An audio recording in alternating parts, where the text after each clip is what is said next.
Welcome back. मैं अजय पांडे आप सभी का स्वागत करता हूं और इस बार मैं आपके लिए लेकर आया हूं एक ऐसी वीडियो जिसको आप देखने के बाद कुछ भी जो आप चाहते हैं वो सब कर सकते हैं जो आप चाहते हैं। तो चलिए हम स्टार्ट करते हैं अपनी आज की इस वीडियो को। जी हाँ दोस्तों, nothing is impossible in this life.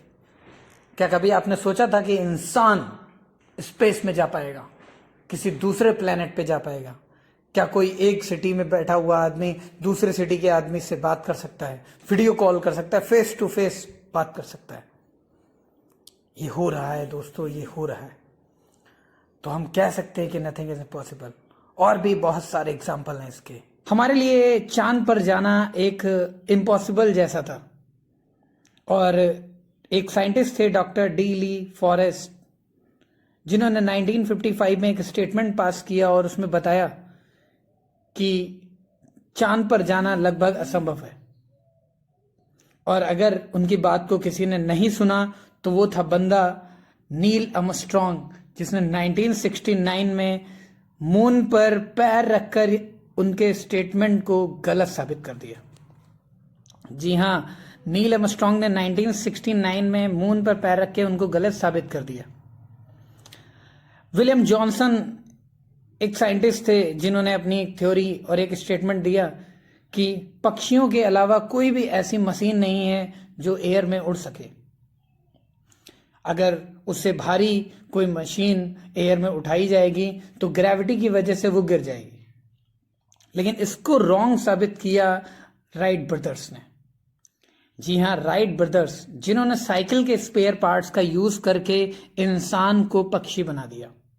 याद तक कि आप सभी ने उस भौरे को देखा होगा।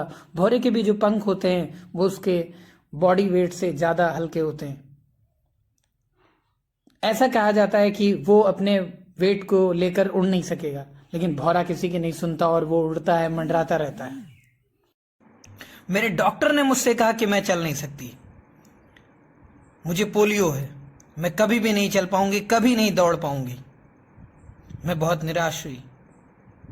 मैं विल्मा रुडोल्फ, एक एथलीट जो कि काफ़ी परेशान, लेकिन मेरी माँ ने मुझसे कहा कि नहीं, तू चल सकती है, तू दौड़ सकती है।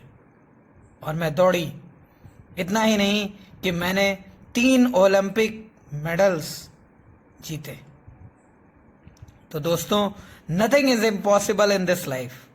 अगर आप ठान लें तो कुछ भी कर सकते हैं, कुछ भी। अल्बर्ट आइंस्टीन, नाम सभी ने सुना होगा। महान scientist, great scientist of physics. कौन नहीं जानता इनको। जब वो छोटे थे, जब वो 8 साल के थे, तो उनको स्कूल से एक चिट्ठी भेजी गई और वो चिट्ठी उनके द्वारा उनकी माँ को देनी थी, जो कि स्कूल के प्रिंसिपल के द्वारा भेजी गई थी। वो चिट्ठी उन्होंने अपनी माँ को दे दिया और जब उनकी माँ ने उस चिट्ठी को पढ़ा तो उसमें लिखा हुआ था कि आपका बेटा विलक्षण प्रतिभा का छात्र है, इसके पास ग्रेट पावर्स हैं, इसका दिमाग बहुत शार्प है और इसको पढ़ाने के लिए हमारे स्कूल में टीचर्स, शिक्षक, फैकल्टीज, स्ट्रक्चर नहीं है। So it's better for you take care your child at home. ये देखकर उसकी माँ रो पड़ी और उन्होंने कहा, बेटा कल से तुम स्कूल नहीं जाओगे। और उन्होंने उसकी देखभाल करना शुरू कर दिया। कुछ दिनों के बाद उनकी माँ का निधन हो गया और अल्बर्ट आइंस्टीन एक बहुत बड़े साइंटिस्ट बने। ऐसी थ्योरीज दी जिनको समझना बहुत ही मुश्किल है। अल्बर्ट आइंस्टीन जब मकान शिफ्ट कर रहे थे तो उनको वही चिट्ठी ड्रॉर में रखी मिली। वो अपनी बायोग्राफी में लिखते हैं, और उस चिट्ठी से उन्होंने धूल को हटाया और जब उस चिट्ठी को पढ़ा तो उसमें लिखा हुआ था कि आपका बच्चा मंद बुद्धि का बालक है, इसके पास बिल्कुल दिमाग नहीं है, ये पढ़ने के लायक नहीं है, कृपया कल से इसको स्कूल ना भेजें। ये सोचकर अल्बर्ट आइंस्टीन को अपनी माँ की बहुत याद आई और उन्होंने अपनी माँ के मोटिवेशन से इंडिया को, देश को एक साइंटिस्ट दिया, दुनिया को एक साइंटिस्ट दिया। तो दोस्तों, आप वो सब कर सकते हैं जो आप सोचते हैं। आप जो चाहते हैं वो सब होगा। Nothing is impossible in this life. you can everything. So at last we can say that nothing is impossible, everything is possible. If you believe in yourself, never be give up, keep moving, keep walking at every moment.